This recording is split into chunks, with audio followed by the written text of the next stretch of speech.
Uno. Eso es. Buenas noches, ¿cómo están? Sonrían, chicas.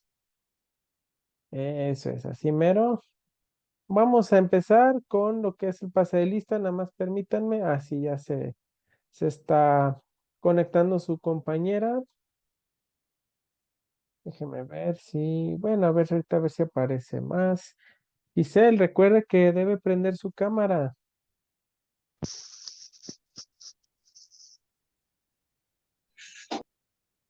Eso es, así mero, muy bien. Y vamos a ver, compartimos y si compartimos la pantalla. Eso es, vamos a ver. Cardoso Villa, Presente. Cervantes Jessica, Presente. Corales Ana Karen, Presente. Del Ángel Eric, no ha llegado. Juárez María, tampoco. López Naidelín, nota. Mendoza Serlín, tampoco. Ornelas, tampoco. Palacios Leticia, se está incorporando, pero ahorita que entre, nos vamos a preguntar. Pérez Ileana no está. Rojas, Giselle. Presente. Y Villa Gustavo Yair. No está. Palacio Leticia, ahí está. Presente. Presente. Ok, muy bien. Vamos a dejar por si acaso se conectan sus compañeros. Y bueno, vamos a ver, chicas. Vamos a ver. Estamos a 15 en la semana 5, ¿verdad? Les comento y les pregunto porque Eh, creo, si mal no recuerdo, la próxima semana estaremos de fiesta, celebrando. Y para celebrar a gusto, pues ya saben qué les voy a poner a hacer. Examen. Ya nos toca la próxima semana.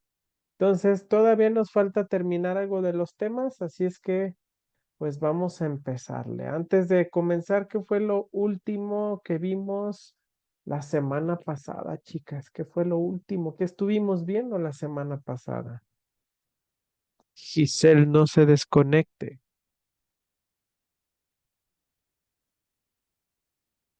Eso es. ¿Qué fue lo que vimos? Es más, usted misma, Giselle, ¿qué vimos la clase pasada? Dice, ay, ¿por qué me pregunta? Eso es. Ay, es ¿De que no chequé acuerdo? la clase, profe. No me No me, conecté, no la no me, chequé. di- no me diga eso. ¿Por qué no la checó? Se me pasó. Ok, bueno, ahorita le ayuda, no se preocupe. Eh, vamos a ver, Ileana, que se acaba de conectar para ponerle asistencia. ¿Qué fue lo que vimos la clase pasada? Lo del lóbulo occipital. Ujú. ¿Cuáles son las funciones del lóbulo occipital?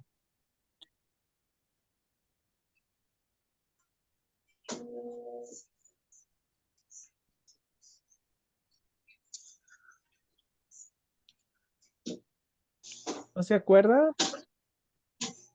Bueno, lo que estuvimos viendo que pues el lóbulo occipital tiene tres áreas, Ujú.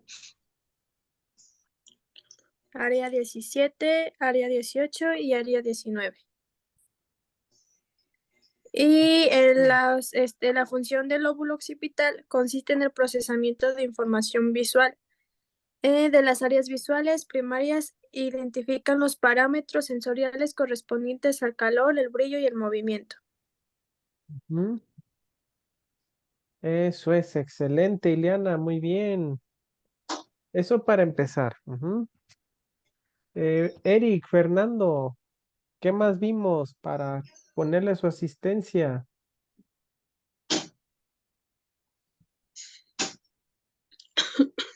En la clase pasada, profe, Ujú. Así es.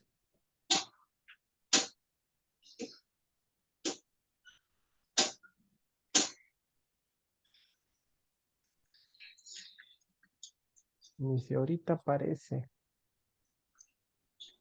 deje checo los apuntes, profe. Híjole. Ok, vamos a ver. En lo que ahorita nos dice en qué específicamente nos quedamos. ¿Se acuerdan?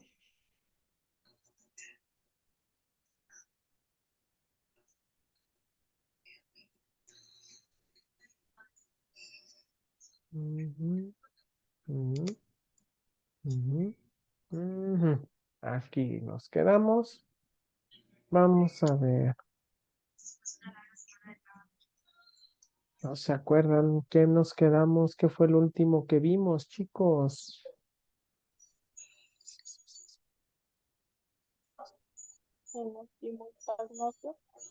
Bueno, yo me acuerdo Bueno, que era eh, ajá. eh, de lo de la vista, es que no me acuerdo bien las partes, profe, de la recepción de la vista, que llegaba a una parte del cerebro que se quedaba, en la parte posterior, en la parte de atrás, y se dividía en tres partes, que era la primaria, la secundaria, y no me acuerdo cuál era la otra, y que la primaria se encargaba de recibir, las señales que percibía el ojo, y ya de ahí en el secundario, se encargaba como le llegan las imágenes al cerebro al revés y sin color, este se encargaba de agregarles, el color y todo eso.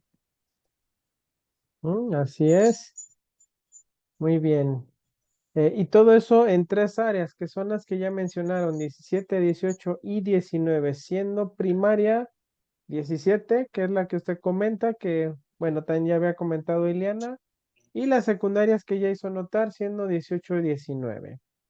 Por último, chicos, nada más comentarles, ya les puse su asistencia, nada más falta su compañero Gustavo Yair.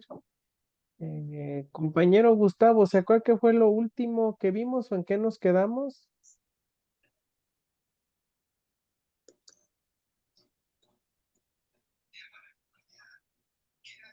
Gustavo,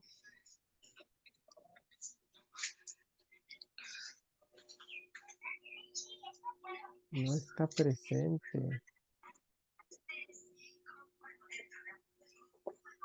Mm, ok. Bueno, chicos, para no darle tantas vueltas, porque les digo que ya mero nos toca examen la próxima semana y todavía nos faltan muchas cosas que ver, nos quedamos en este apartado. Ujú. Ya como ustedes señalaron, estuvimos viendo lo que son las áreas visuales que están ubicadas justamente en los lóbulos occipitales, área primaria, que son las 17 de ambos hemisferios, posteriormente 18 y 19, que se encargan de, pues digamos, complementar la imagen visual y de asociarla con algo que ya habíamos visto. Habíamos visto patologías que también tendrán que recordarlas. Vimos escotoma, vimos ceguera cortical, alucinaciones visuales y lo que hoy nos compite, que es la agnosia visual. Básicamente nos quedamos en las agnosias visuales, chicos. Las otras ya las vimos, lo que era la alucinación, la ceguera y el escotoma. Ahora, vamos a ir avanzando. Les comento que básicamente las agnosias es un tipo de trastorno que no es exclusivo de áreas visuales. Hay otras modalidades sensoriales que también se, también se presentan en los lóbulos cerebrales, pero específicamente sí se puede dar un tipo de agnosia compatible con el sentido de la vista. En este caso, como ustedes están viendo, consiste en la dificultad, la agnosia visual es la dificultad para el reconocimiento visual de objetos, colores, personas, y pues está suficientemente conservada la agudeza visual y la capacidad de rastrear, así como funciones mentales superiores. Es decir, lo único que se ve interrumpido es la capacidad de reconocimiento de un estímulo visual. ¿Qué quiere decir eso? Una persona con agnosia puede ver. Ajá, sus áreas visuales, digamos, aún se encuentran pues visibles, bueno, no visibles, sino funcionales. La única situación es que básicamente no se puede asociar el contenido con o no se puede identificar con algo específico. Recordarán, les decía, el área 18, que es la secundaria, se encarga de algo como la edición y complemento del estímulo visual.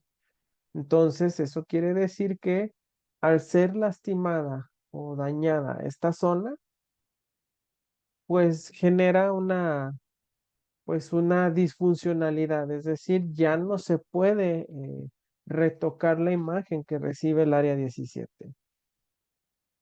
¿Cómo pueden catalogarse o qué tipo de agnosias existen? Porque, bueno, yo les decía que se requiere de un cierto tipo de daño a nivel orgánico, en especial en las áreas visuales, y dependiendo del daño, dependiendo del área y la gravedad del daño recibido, entonces se puede manifestar una u otra patología. ¿Cuáles son esas características de las agnosias? Les decía que invariablemente hay una falta de reconocimiento, pero sus cuadros y síntomas van a variar. Por ejemplo, se puede presentar ausencia de defectos visuales que justifiquen la agnosia, es decir, los ojos están intactos. Esto creo que ya lo vimos. Presencia de lesiones en las áreas 18 y 19, a diferencia de escotoma que abarca el área 17. No hay déficit atencional, es decir, la persona, su atención, su capacidad de prestar atención está intacta y preservada.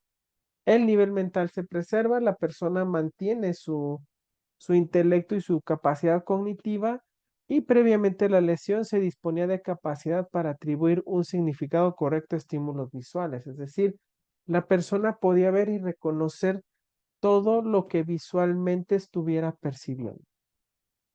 Así es, y aquí ya llegamos a la primera de las agnosias visuales, el primero de estos trastornos, y es conocida solamente como agnosia para objetos. ¿Cómo es la agnosia para objetos?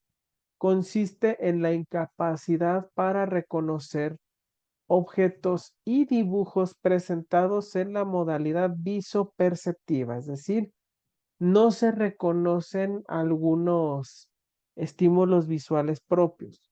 Dice, el recuerdo la descripción de su significado.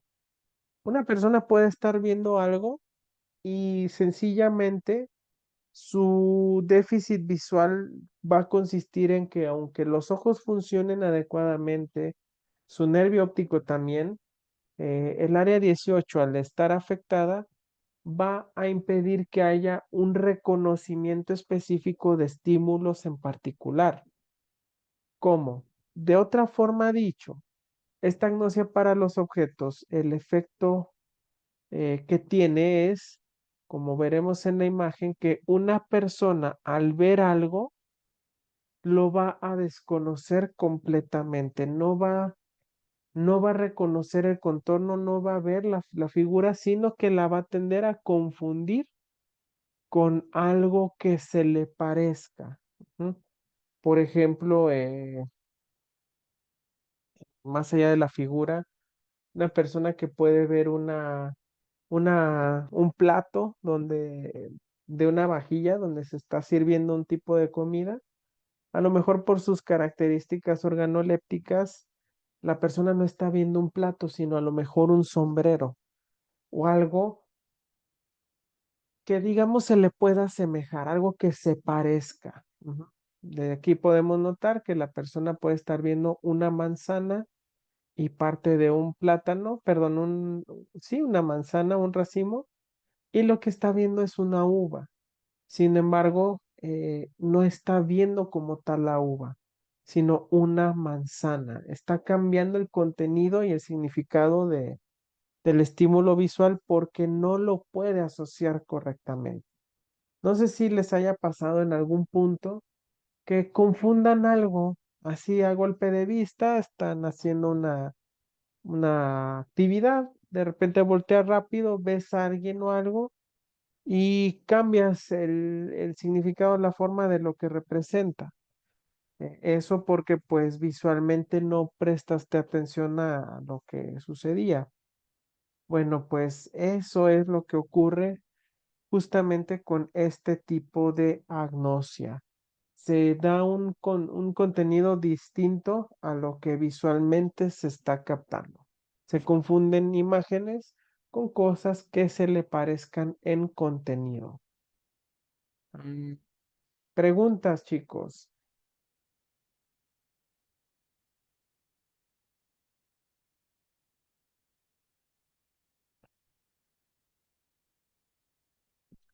Uno de los síntomas, les decía que por contornos, figuras o formas, uno de los síntomas es que la persona con este tipo de agnosia no puede discernir y ni distinguir figuras que se encuentran superpuestas, perdón, entremezcladas, o que a lo mejor su contorno se confunde con otra figura. ¿Cómo? Ahorita vamos a ver un ejemplo. ¿Qué ven aquí, chicos, en esta imagen que se está compartiendo? ¿Qué es lo que usted alcanza a ver? ¿Qué distingue? Una botella. Ujú, Un tenedor, un vaso, mm, ujú, Un mm, plato. Una tetera, así es. Ustedes pueden verlo, pueden entender y discernir que hay distintos objetos. Sin embargo, para una persona con agnosia visual, le sería imposible distinguir todo lo que ustedes han visto. De hecho, a lo mejor y hasta si estuviéramos en el salón y estuvieran un poco retirados, yo creo que a lo mejor hasta verían una figura compuesta por todo el contorno. En una ocasión recuerdo que me dijeron que veían como una rana, algo así extraño. Algo De hecho, sí parecido se formó sería, una rana. ¿sí, no? Aquí como los ojos y el cuerpo, ¿no?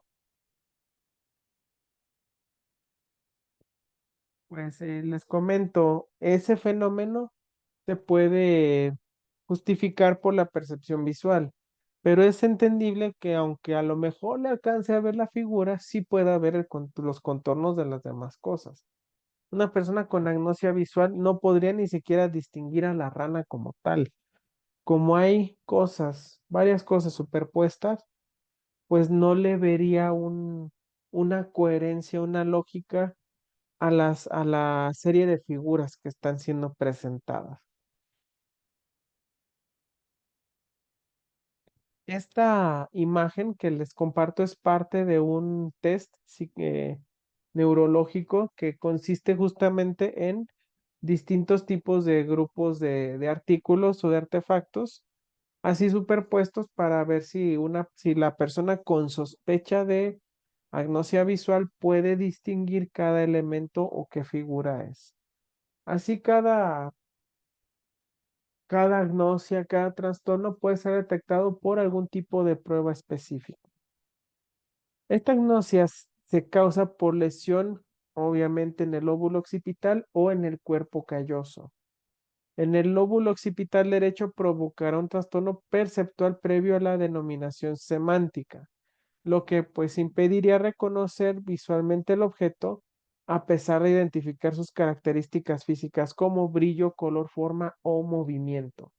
Les comento, no es que en una agnosia no es como que la persona no vea, no, sí puede ver, sí puede recibir el estímulo visual, solo que no reconoce qué es lo que está viendo, aunque vea un color, forma, brillo, no va a reconocer el estímulo como tal y lo va a confundir con algo que se le parezca bastante. No sé si me doy a entender, chicos. Preguntas, dudas, ¿vamos bien?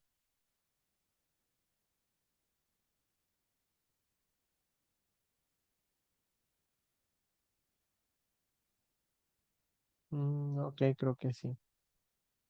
Las lesiones occipitales izquierdas entonces, o de la parte posterior del cuerpo calloso, impedirán la denominación semántica del objeto, a pesar de que los procesos sensoriales y perceptivos están preservados, es decir, no se distinguirá la forma.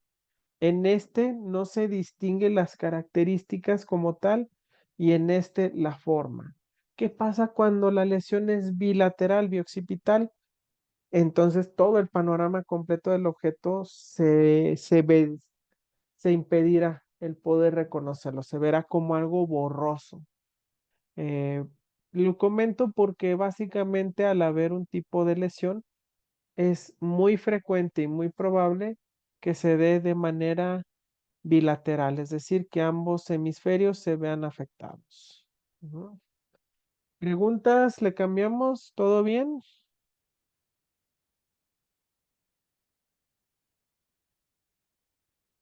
¿Todo bien, chicos? Todo bien. Sí, profe. Ahora, ese es un tipo de agnosia, créanme, existen muchísimas. Y la que sigue es bastante particular. Simultagnosia, como su nombre indica, también es la incapacidad que se tiene de reconocer un estímulo visual, pero aquí al tener el prefijo simultad, hace referencia a que no se reconocen simultáneamente más de dos estímulos a la vez. La incapacidad para interpretar el significado de un dibujo u objeto de manera global, es decir, no se distingue completamente lo que forman las cosas, estando preservada la incapacidad para percibir sus partes de manera aislada. Por ejemplo, si ahorita usted está frente a una computadora, eh, pongamos una persona con simultagnosia viendo el mismo escenario que usted tiene su computadora enfrente, a lo mejor la persona solo ve una tecla, ujú, o la forma de la tecla o del mousepad, pero pues ustedes saben, una cosa no hace un conjunto. Entonces la persona no distinguiría que es computadora solamente porque distingue una tecla con la que está trabajando. El sujeto percibe las imágenes como un conjunto de detalles aislados sin conexión. Solo vería la tecla, no vería el parte de la computadora o al cambiar su estímulo visual, digamos, ve parte de la pantalla a la esquina, pero no distingue que es una computadora. A lo mejor pensaría que es este otro tipo de cosa, otro tipo de monitor, pero no propio de la computadora. Aquí es donde, por ejemplo, les voy a mencionar un, este, un caso, un ejemplo de caso muy famoso, donde el neurólogo que ya falleció, ¿verdad? El señor Oliver Sacks publicó un libro justamente buscando explicar, demostrar cómo era el caso de una persona con esta agnosia. El título del caso se llama El hombre que confundió a su mujer con un sombrero. Les dirán, no, pues suena como a chiste. La realidad es que pues es el caso de un señor que tuvo una lesión también en el área 18 del cerebro, en específicamente, si mal no recuerdo, hemisferio derecho. ¿Qué pasaba? Que la persona pues no distingue todos los estímulos en general, pero como tenía por costumbre en su casa que usaban sombrero, entonces pues tenían que colgarlos en un perchero.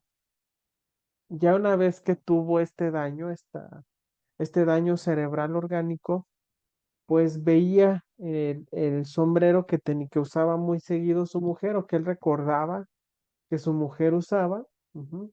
Entonces veía solo el sombrero, pero nada más distinguía el sombrero o parte de este, no podía ver el perchero, ni ropa, ni nada. Entonces veía el sombrero y el señor pensaba que ese sombrero era su esposa.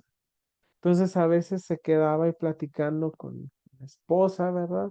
Viendo el sombrero y todo. ¿Por qué? Porque pues solo reconocía de manera, eh, de manera continua solamente un estímulo de todo lo que veía y ese era el sombrero. Se produce también una dificultad para sintetizar lo que se está observando. Por ejemplo, para entender esta es la dificultad para recordar una película, ya que el paciente solo rememora escenas o cuadros aislados, es decir, solamente ve o se acuerda de una escena de un personaje, ¿verdad? O una escena en particular, pero a lo mejor no una escena característica de una película. Ujú. Aquí, por ejemplo, vemos en la figura una señora que pues está secando los trastes, pero si ustedes observan, se ve que está corriendo lo que es el agua del grifo de que está lavando o intentando lavar trastes. Aquí, ¿qué sucede? Que ve el grifo y no percibe todo lo demás, entonces no asocia que es toda una llave la que que está cerrada o abierta y por ende pues deja fluir el agua a todo el ritmo que va. Ahora, otra también es que al ver solo el plato y al distinguir solo el plato, pues no ve que está la llave abierta y que por ende se está tirando el agua. Entonces, la señora así solamente estaría reaccionando a un estímulo a la vez. O ve el plato, o ve el grifo, o ve la llave, o ve el agua, pero no puede verlo todo completo, no lo asocia la escena completa.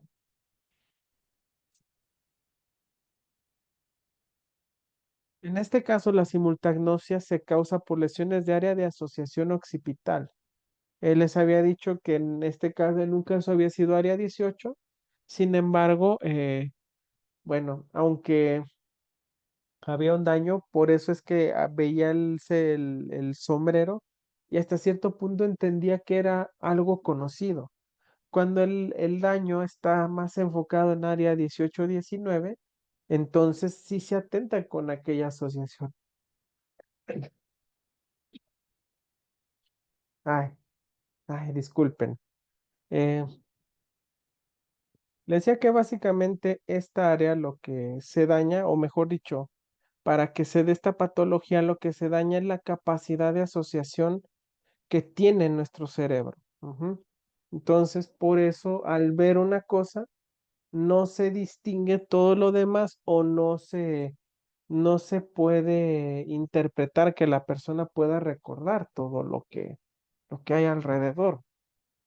¿Se acuerdan que hablábamos de síntomas negativos, chicos? ¿Recuerdan lo que hacía referencia cuando hablábamos de síntomas negativos?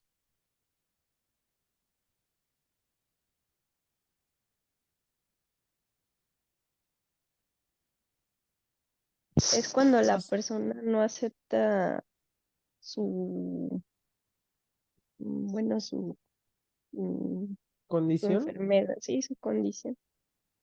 Ok, aquí hay que aclarar, no es que no lo acepte, ujú, es que no se da cuenta, no lo percibe. Okay. Ujú. En este caso lo comento porque la simultagnosia puede ser un ejemplo de síntomas negativos. Ujú. Ustedes dirán, pero pues es imposible, ¿no? Como una persona no puede asimilar que no está viendo el panorama de todo? Bueno, precisamente es un trastorno de síntomas negativos porque por su asociación cerebral no entiende que lo que está viendo es parte de un todo. Solo ve un estímulo, pero no es capaz de discernir que ese estímulo es parte de algo más complejo. Y la persona muchas veces no se da cuenta que tiene un trastorno de percepción visual. Ujú. Entonces les decía, no es que no acepten, sino que no se dan cuenta de lo que está sucediendo. Eh, Obviamente los cuadros más graves de este tipo es también cuando se manifiesta un daño bilateral o bihemisférico. Sin embargo, también ha habido lesiones que provocan casos de simultagnosia enfocadas solamente en el lado izquierdo o en el lado derecho. Este es bien interesante, chicos. Esta tiene que ver exclusivamente con el área 19 del lóbulo occipital. ¿Qué sucede? En este tipo de patología que estamos viendo, la persona ve todo, distingue todo. Haz de cuenta que este tipo de diagnosis es bien particular, bien rara, porque la persona puede distinguir las cosas, puede verlas. No hay que no reconozca tal cual un estímulo, sino que no asocia estímulos visuales enfocados en rasgos faciales. La prosopagnosia es una reacción, como vemos, extraña, ya que impide que la persona reconozca el rostro de familiares y seres queridos, a pesar de que no existe una dificultad visual aparente. Les decía que esta agnosia es interesante porque la persona ve todo, distingue todo, si está viendo televisión, si está en celular, si está en vivo platicando con alguien, distingue todo, distingue los rasgos faciales. Lo que pasa es que no reconoce esos rasgos faciales.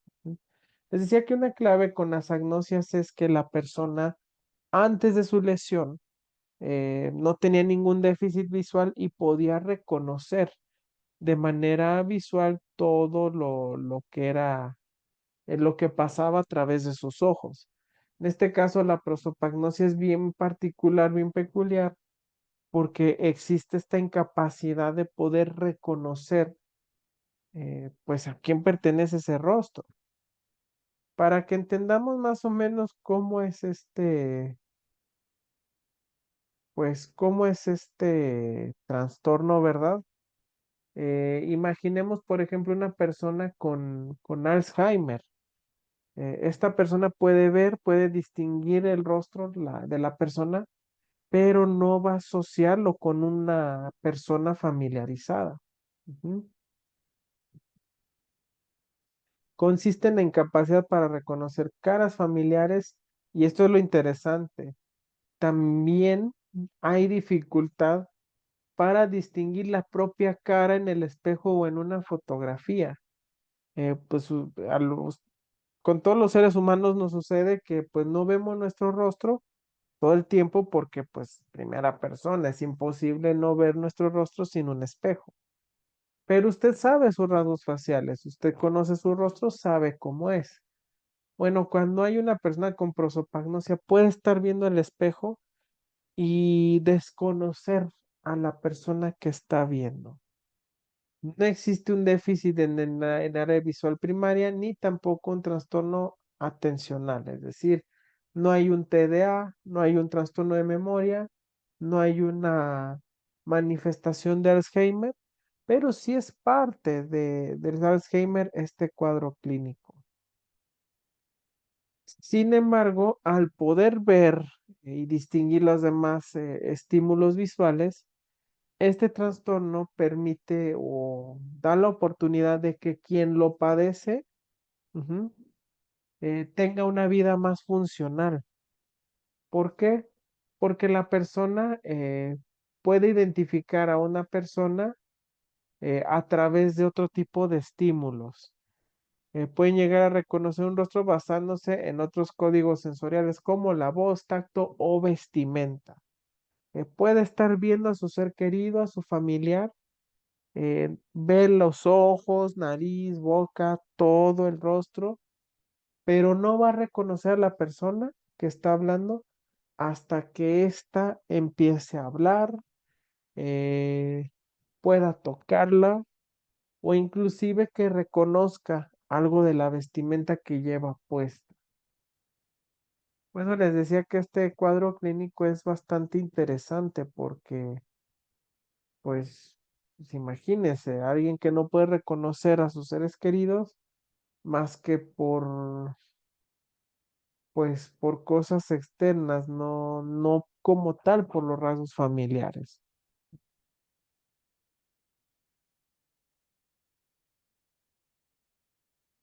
Mediante la inspección visual son capaces de identificar una cara conocida.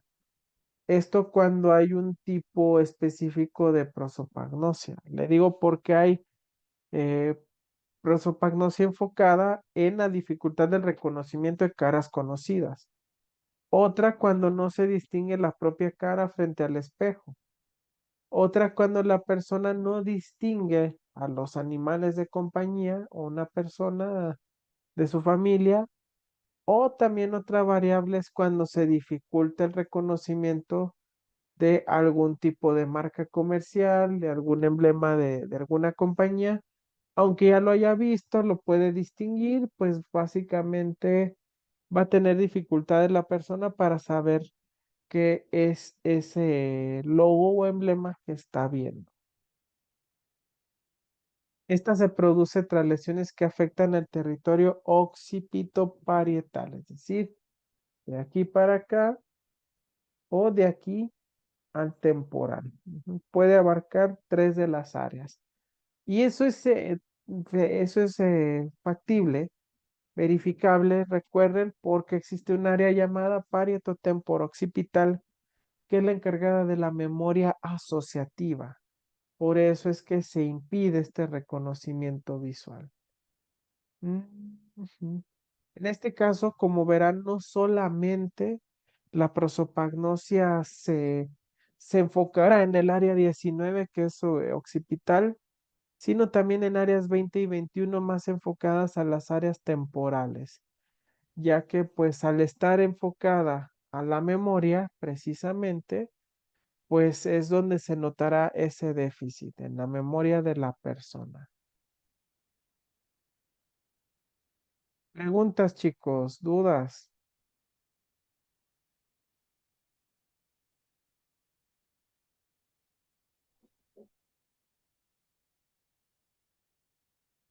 Espero que no. Ujú, mm. Este es bien interesante. Hay 3 tipos de esta misma, ujú, eh, pero de igual manera entran en el mismo, pues en el mismo paquete de diagnosia visual. Sin embargo, hay 3 modalidades y esta es la agnosia cromática.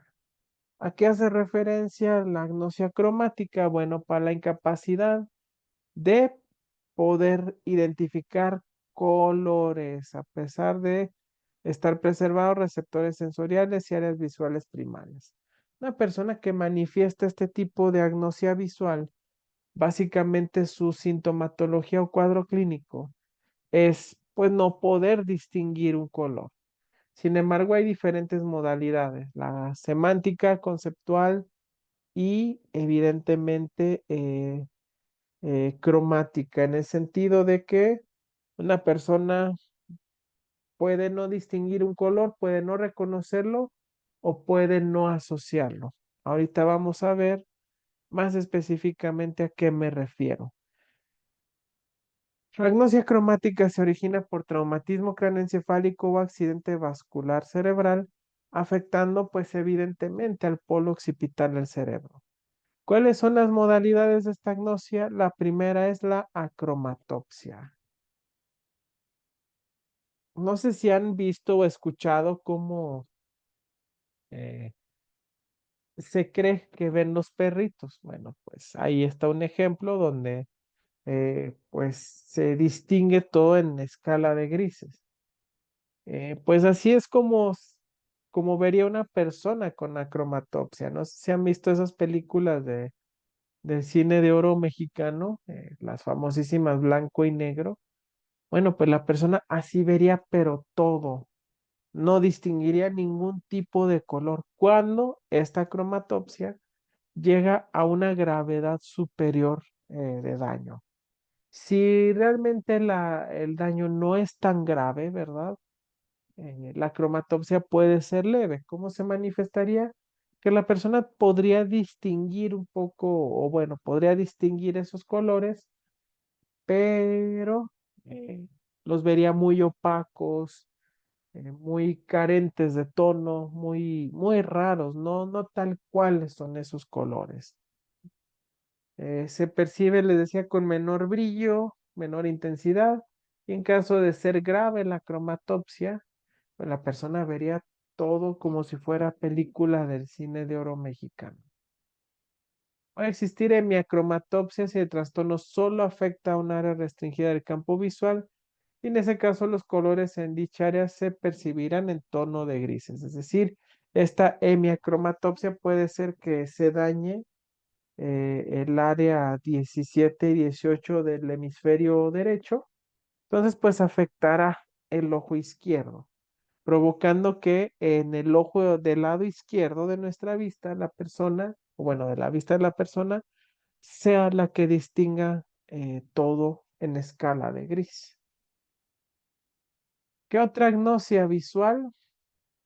Agnosia para colores o agnosia, otro tipo de agnosia cromática, caracterizada para la incapacidad de clasificar y ordenar colores.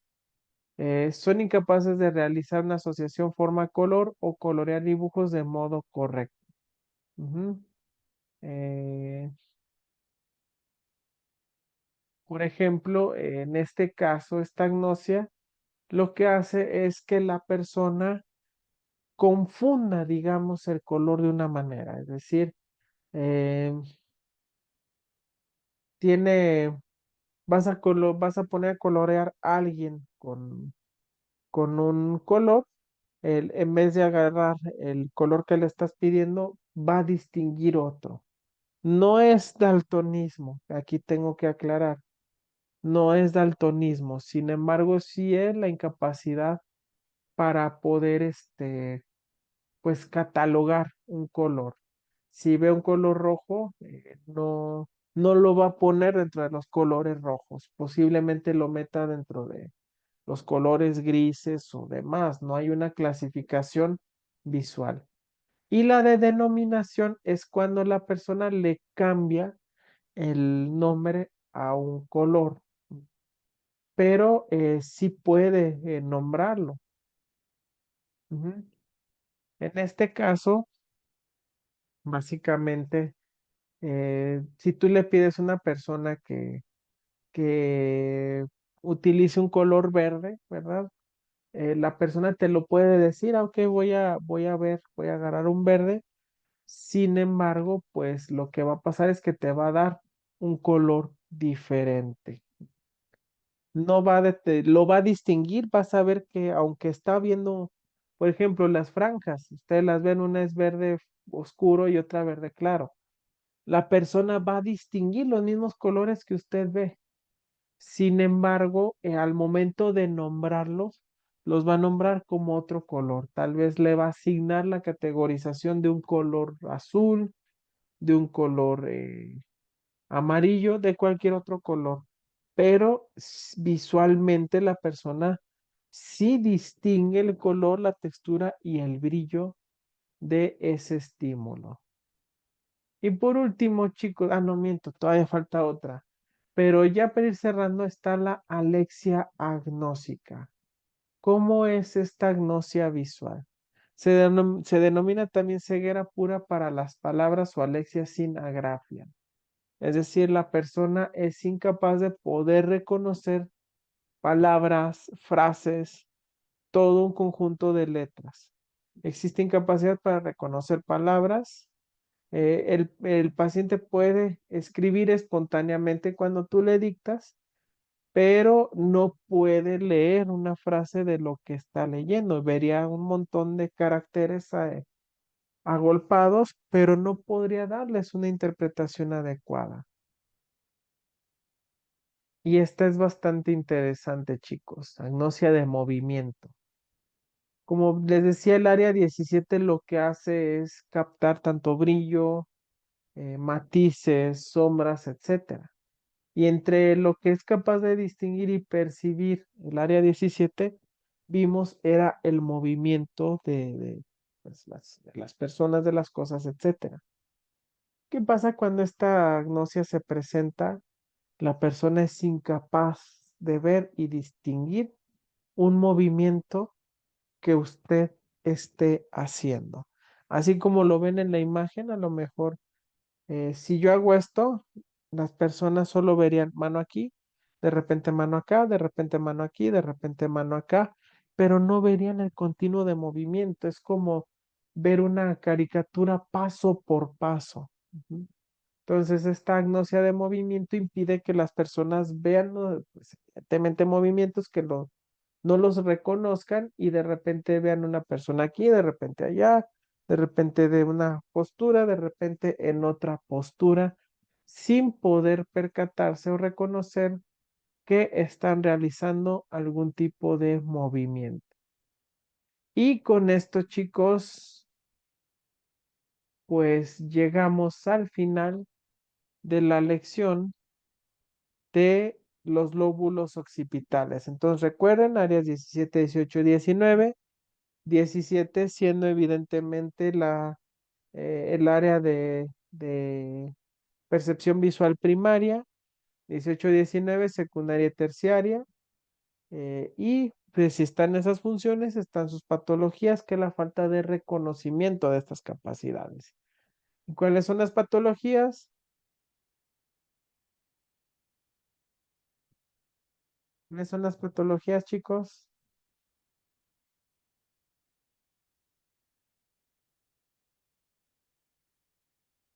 ¿Cuáles serán las patologías visuales?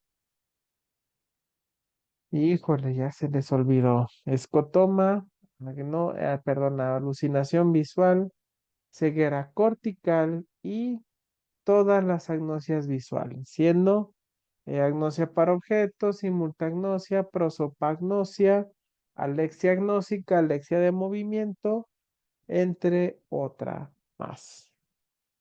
Preguntas, dudas.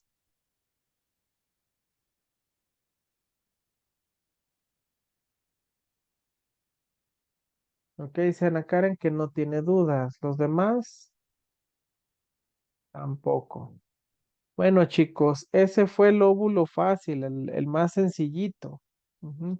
Está publicado en la semana 4, que fue de pues, la semana pasada, para que ustedes puedan echarle un vistazo. De igual manera, si no encuentran algo aquí, recuerden que en el manual de neuropsicología que les publiqué también está esa información. Ahora, les decía que vamos a seguir estudiando los lóbulos. Y pues sí, les tengo que comentar, dentro del examen vamos a abarcar dos lóbulos cerebrales. En el primer examen, ¿qué vamos a ver? Tema nervioso central, mesencéfalo, pares craneales y lóbulos cerebrales, empezando por el occipital y continuando con el que ahorita de una vez vamos a empezar a ver.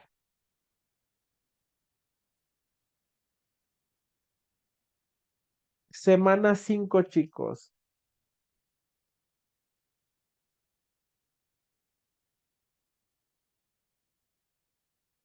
Semana 5, chicos. Aquí ya vamos a empezar con el otro lóbulo cerebral, siendo en esta ocasión la lección de los lóbulos parietales. Antes de empezar con los parietales, dudas sobre los occipitales, chicos. Si tienen dudas, preguntas, de verdad, hay que solucionarlas. Dudas.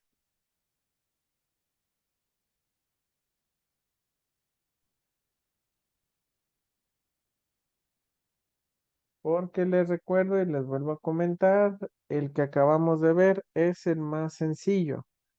De a poquito en poquito vamos a ir aumentando la dificultad. Tampoco es como que este sea muy complejo, pero sí abarca zonas con mayores funciones, otras funciones cerebrales y más áreas. Ya no solamente van a ser tres. Entonces, si no hay dudas, si todo quedó claro con los occipitales, pues entonces vamos con lo siguiente, chicos. Lóbulo parietal. Recuerden cuáles son las claves. Anatomía. ¿Qué más?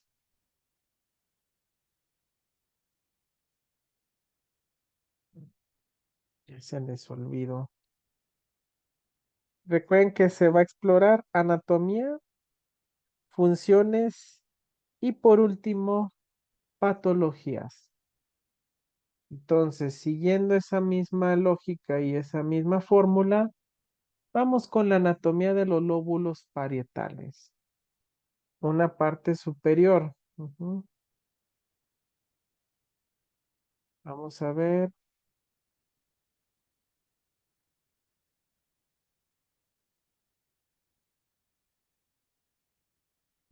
Permítanme.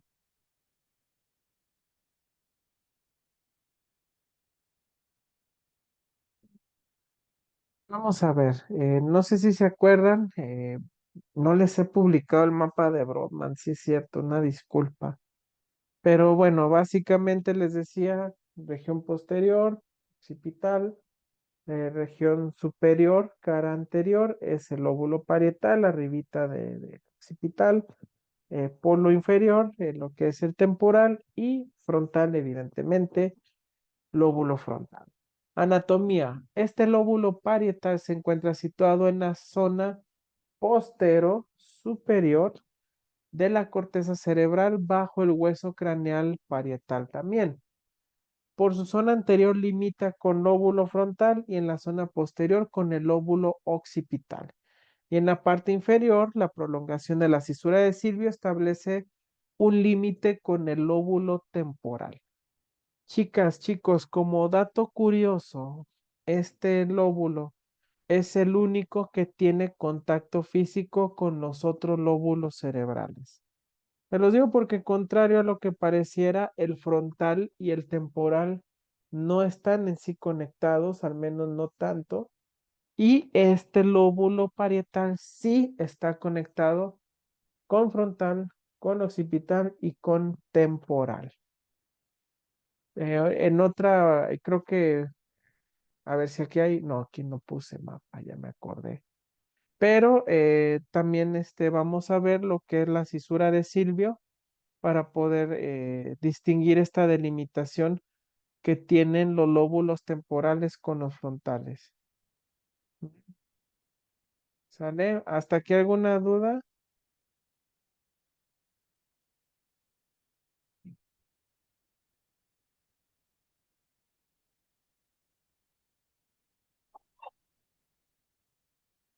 Creo que no hay dudas, ¿verdad?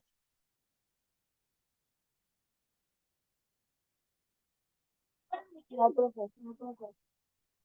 Esta les decía que tiene más áreas. A diferencia del lóbulo occipital, vamos a encontrar otras.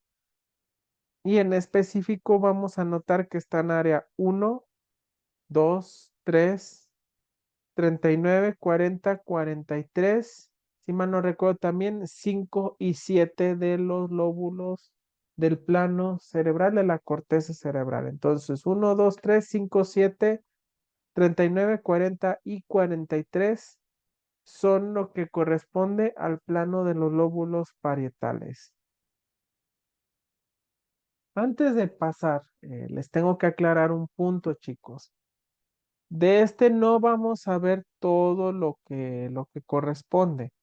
Sobre todo la parte de las patologías no las vamos a ver todas por una razón. El día de hoy vamos a centrarnos sí en las funciones, les explico un poco funciones y alguna patología. Ujú. La próxima semana les voy a mencionar otras patologías, pero nos va a faltar la patología más, no común o característica, sino que más se afecta el plano parietal. Esa la vamos a ver una vez que regresemos de la aplicación de examen. Entonces, regresando de examen, Nos va a faltar apraxias, lóbulos temporales, lóbulos frontales y etiologías de daño cerebral.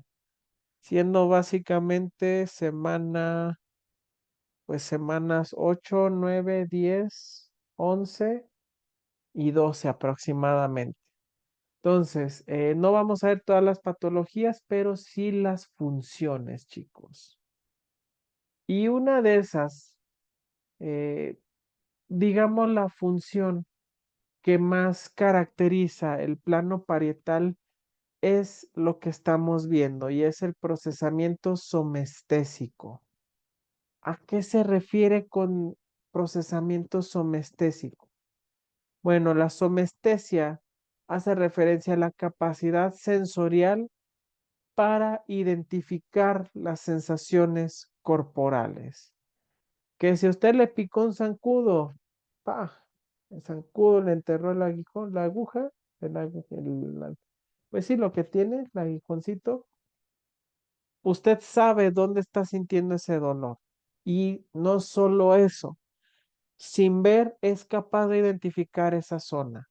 Mejor le picó aquí en el cuello, en la nuca, ¡pum! Recibe el piquete y usted reacciona inmediatamente tocándose la nuca. Eso es porque su cuerpo tiene un mapeado de sus sensaciones corporales, de pues inclusive los órganos y las partes que componen en su totalidad del cuerpo. Y eso es gracias a esto, el procesamiento somestésico. Se localiza esta función en la zona anterior del lóbulo parietal y está integrado por áreas primarias y asociativas. Solo que estas áreas primarias y asociativas se distinguen muy bien, ya que las áreas primarias del procesamiento somestésico, pues digamos, están fusionadas entre ellas. Las áreas primarias se localizan en el giro postcentral y son el lugar de recepción de estímulos procedentes de núcleos ventrales del tálamo que transmiten información somatosensorial referente a sensaciones de dolor, vibración, temperatura, tacto, presión, posición y movimientos procedentes receptores sensoriales situados en la piel, articulaciones, músculos y vísceras. Quedó bien claro, chicos, pero como ya sé que a lo mejor algún término se les puede confundir, lo que nos dice esta diapositiva es que esas áreas primarias que son las encargadas del procesamiento somestésico son las que le permiten a usted sentir todas esas sensaciones que aquí menciona. ¿Y de dónde surgen?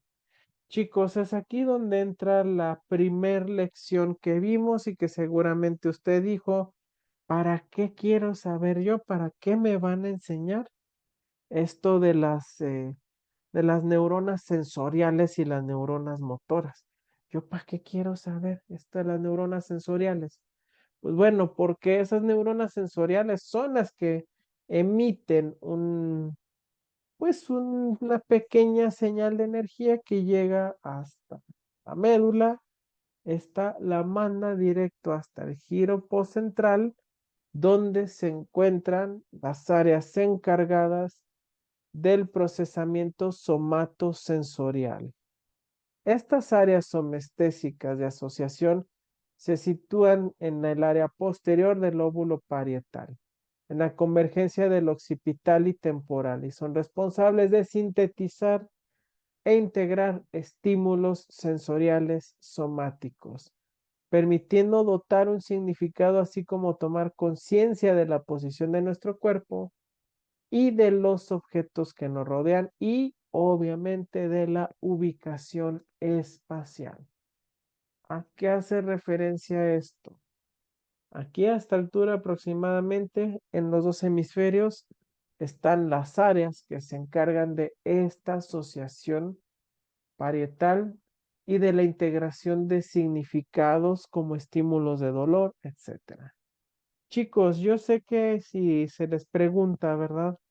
Nadie en la vida quiere sentir dolor, eso es un hecho, bueno, excepto personas que a lo mejor tengan ciertas fijaciones un poco raras donde les genere cierta sensación de placer. Sin embargo, por ejemplo, hay personas que de manera pues un tanto hasta infantil, pues dirían que no quieren sentir dolor y es entendible. Sin embargo, más allá de decir eso, de que el dolor es parte de la vida, pues hay algo que sí hay que decir y no solamente esa frase motivacional de que el dolor es parte de la vida, sino que el dolor es necesario y esencial para la vida. ¿Qué nos dice el dolor, chicos? Y no de manera filosófica. Imagínese que a usted le duele el estómago por todo lo que se comió ayer en el día de San Valentín. Ese dolor que usted está sintiendo, ¿qué le está diciendo? Que algo está mal. ¿Cómo? Que algo está mal. No alcanzo a distinguir bien, Karen, pero imagino que dice que algo no está bien, ¿verdad?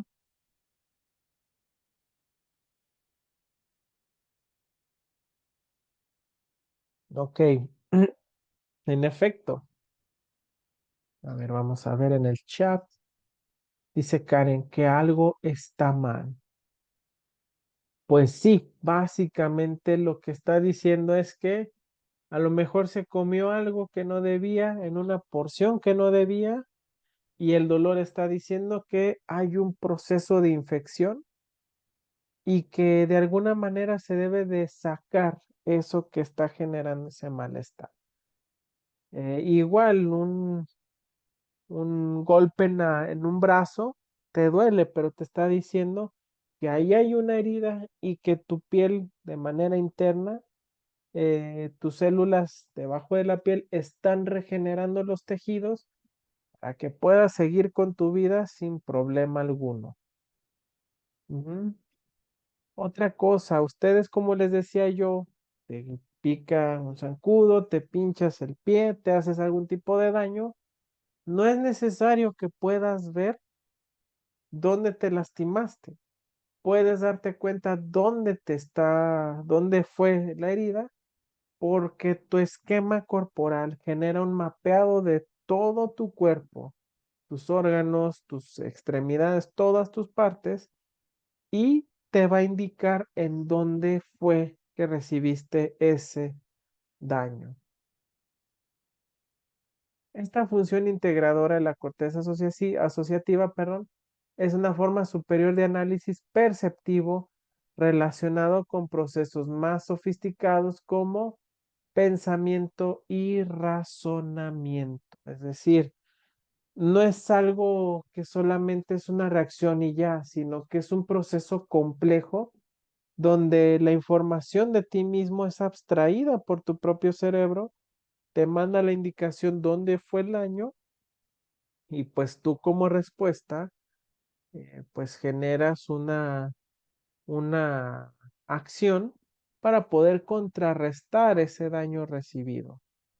A veces hasta sin ver, no sé si han visto los memes de que se te atora una comida en los dientes, la lengua sin darse cuenta ya lo tocó, pero si te lo quieres quitar, a veces no le atinas con la mano.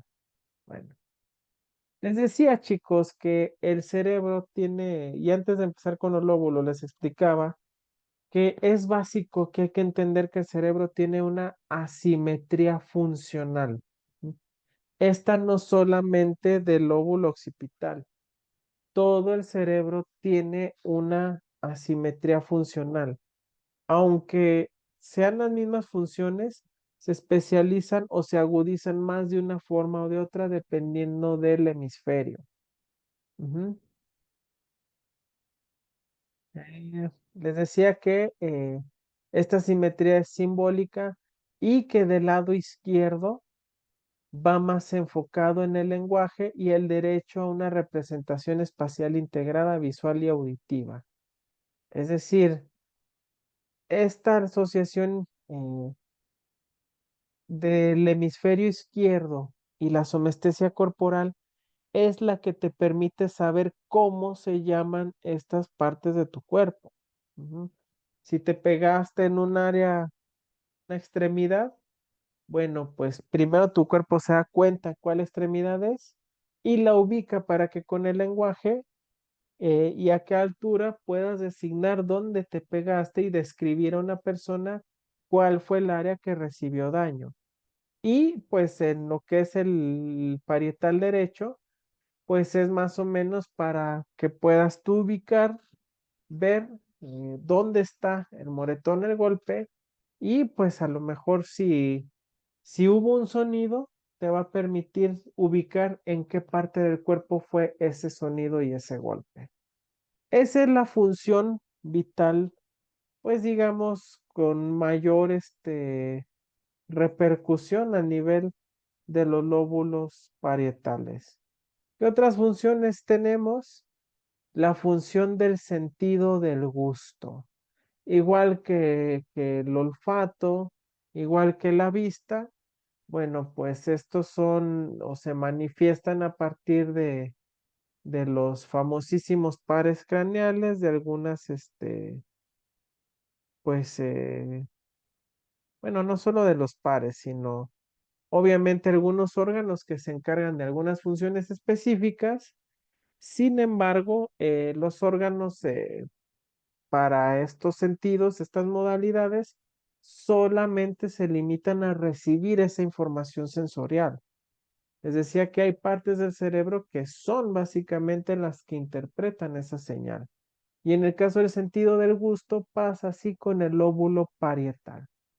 Nos dice entonces que estos receptores gustativos que encontramos en la lengua, las papilas gustativas, son las que reciben lo que es el sabor. Ya saben, salado, dulce, ácido, ajá, amargo. Y estas las llevan a partir de los nervios facial glosofaríngeo y vago hasta la corteza del lóbulo parietal, siendo la corteza gustativa primaria especializada en la identificación de sensaciones gustativas y se localizan y presten atención porque esta área va a ser importantísima para el estudio del lóbulo parietal. Se localizan en el homúnculo somatosensorial de Penfield. Este nombre apúntelo, le voy a publicar un video, yo creo que más de ratito, para que vean y terminen de comprobar la importancia de este homúnculo, solamente recordando que se encuentra en la zona postrolándica del lóbulo parietal y una de sus funciones, además del gusto, ya la vimos y es la somatosensorial. Esta corteza gustativa asociativa se encarga de atribuir significado a diferentes sabores. Se localiza en la fisura lateral del lóbulo parietal. Una peculiaridad del sentido del gusto es que al tratarse de un quimiosentido que diferencia de otros sistemas, tiene proyecciones corticales fundamentalmente ipsilaterales. ¿Qué quiere decir esto?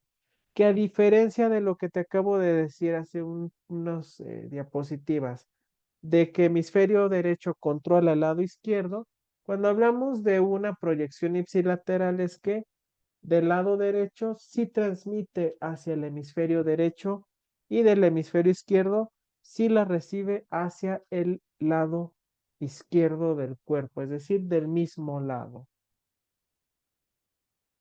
¿Qué otras funciones tiene el lóbulo parietal? Control motor, pero aquí sí lo tengo que mencionar con pincitas. El lóbulo parietal no se enfoca de un control motor complejo. ¿Recuerdas que te dije que si te pica un zancudo, pues tú vas a reaccionar, intentarlo matar o algún movimiento para espantarlo?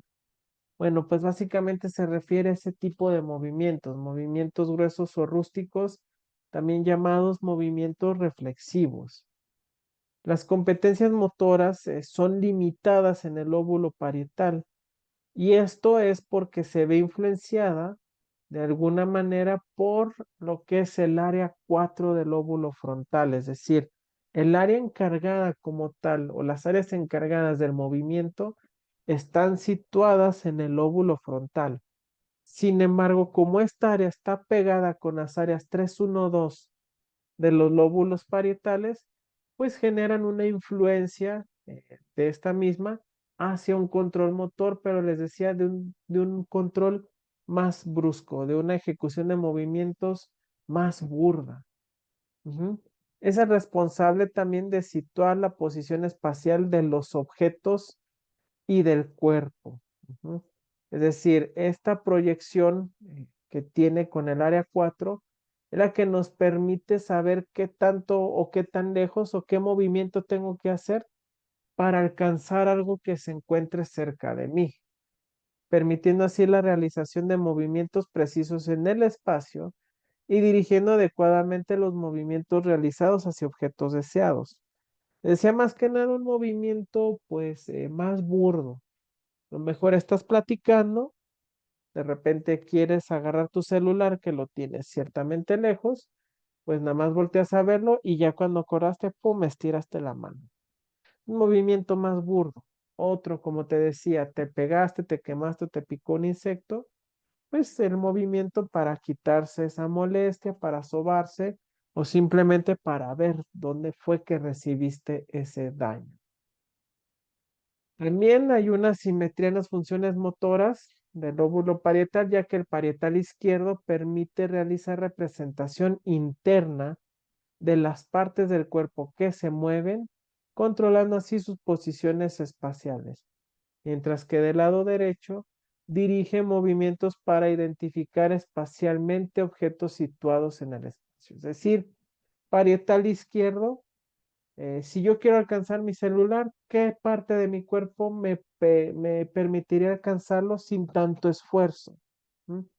Y parietal derecho, ¿qué tan lejos puede estar si está en un espacio adecuado para poder yo agarrar ese celular? Preguntas, ¿queda claro?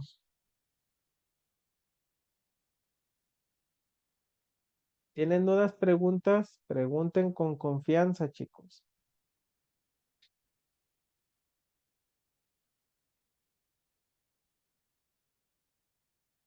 No, si los veo bien convencidos. Están apuntando. Eso es.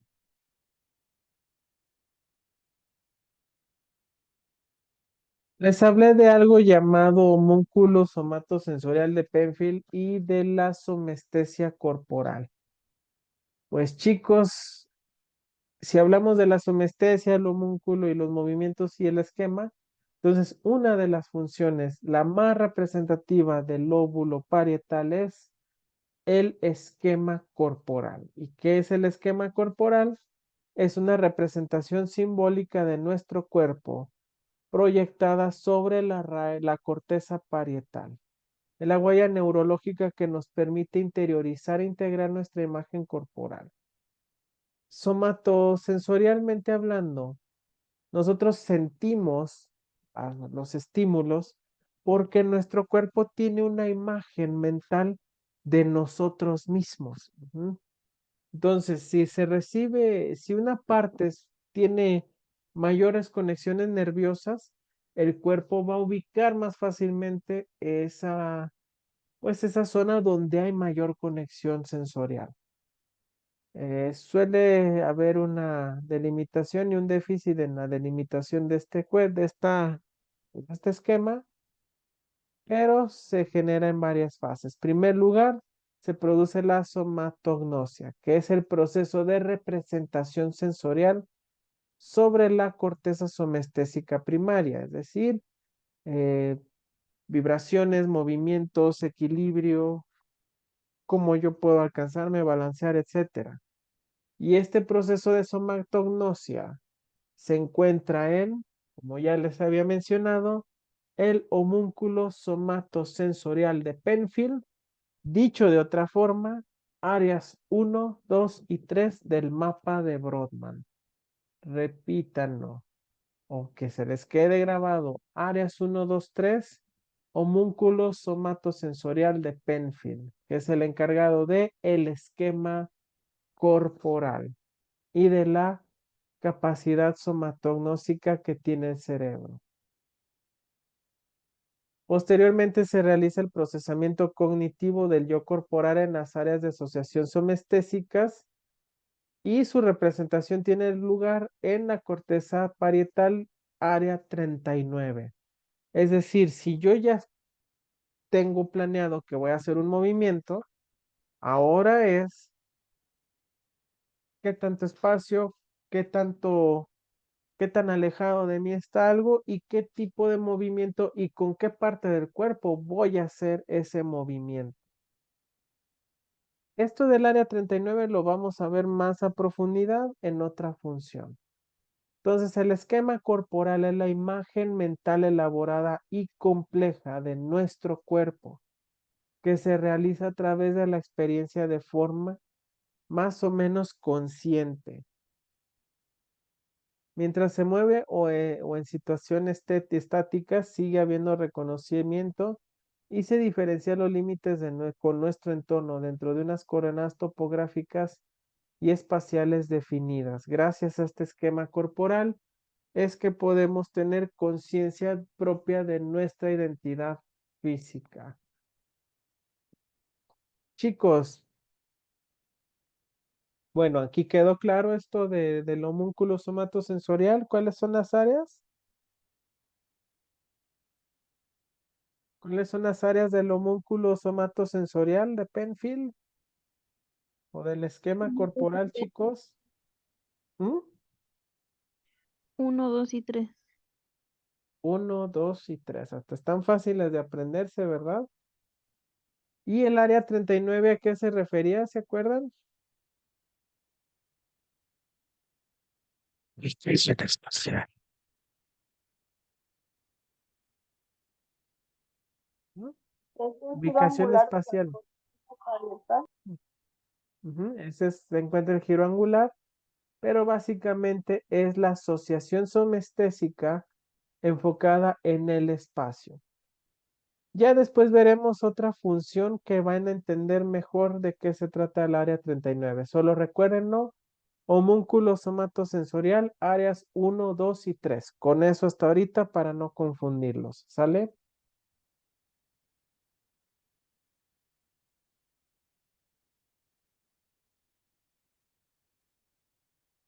Memoria.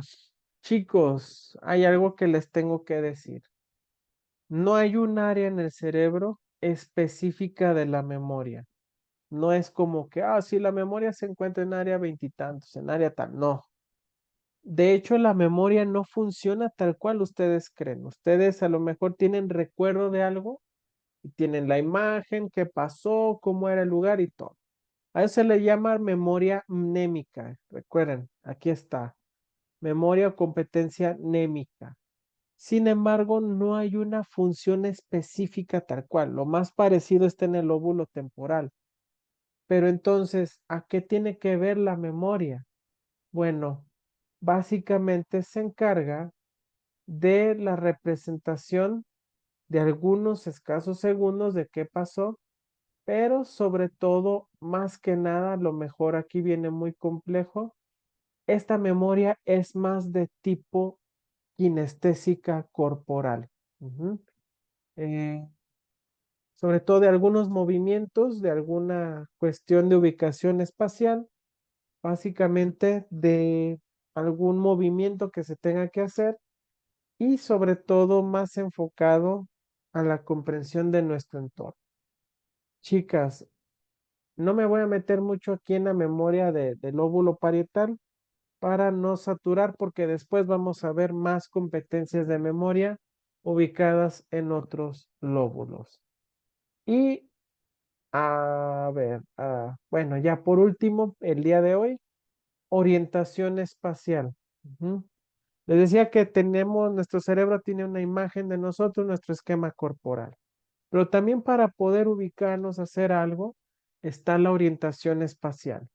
Y el lóbulo temporal es el indicado de ello, tanto del propio cuerpo como del reconocimiento de nuestro entorno. Les decía, si yo quiero recoger mi celular, ¿qué tan lejos está?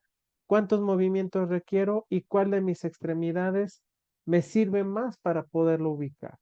Se implica en procesos de orientación autopsíquica que nos permiten conocer la orientación del cuerpo en el espacio y también de la orientación alopsíquica, que facilita el reconocimiento y orientación del entorno y lectura de planos y de mapas.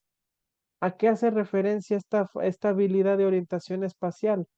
Por ejemplo, a que ustedes calculen, y eso es un spoiler, o a que ustedes más o menos identifiquen qué tan lejos tienen la puerta de su cuarto.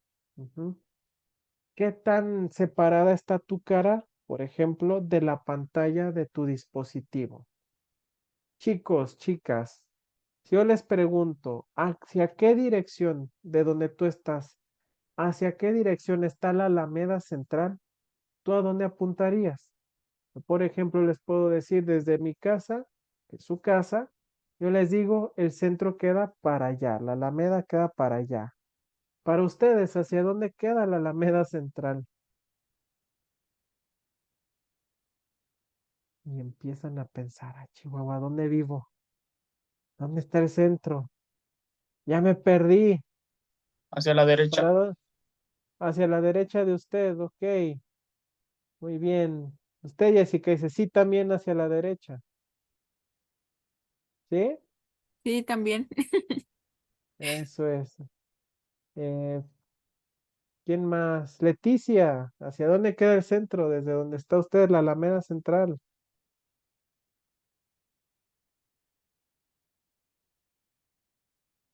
Dice, aquí enfrente. No, maestro, yo vivo muy lejos, pero creo que es hacia atrás de mí. Ok. Bueno, si se dan cuenta, es un ejercicio donde primero, yo lo decía de broma, pero primero tienes que reconocer dónde estás para así saber qué ruta tomas y poder identificar hacia dónde está. Eso es la habilidad que tenemos con nuestra orientación espacial y se encuentra en las competencias remarcadas de nuestro lóbulo parietal.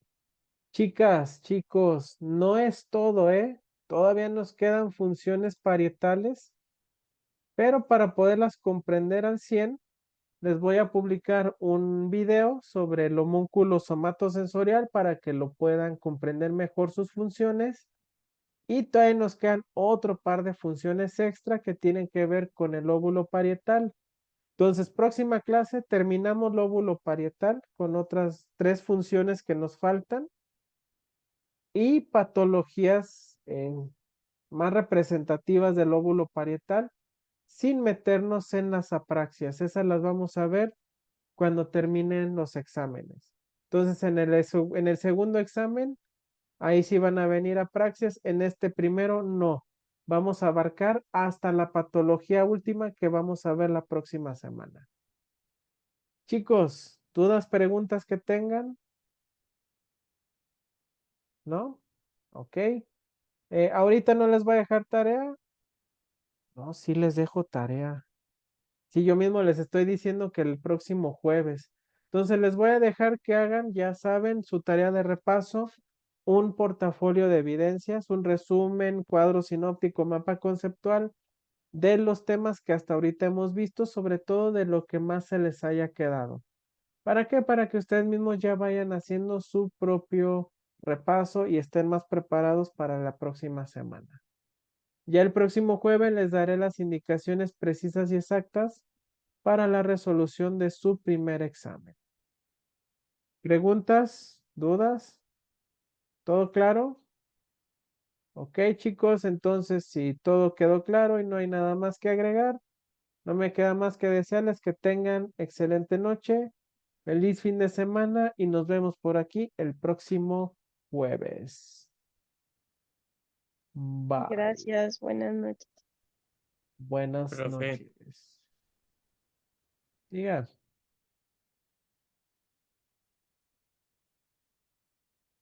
Gracias, Jessica, igual. Ujú. Ok, chicos, nos vemos. Voy a dejar de grabar y Buenas noches, maestro. listo. Buenas Igualmente. noches. Que descansen. Bye.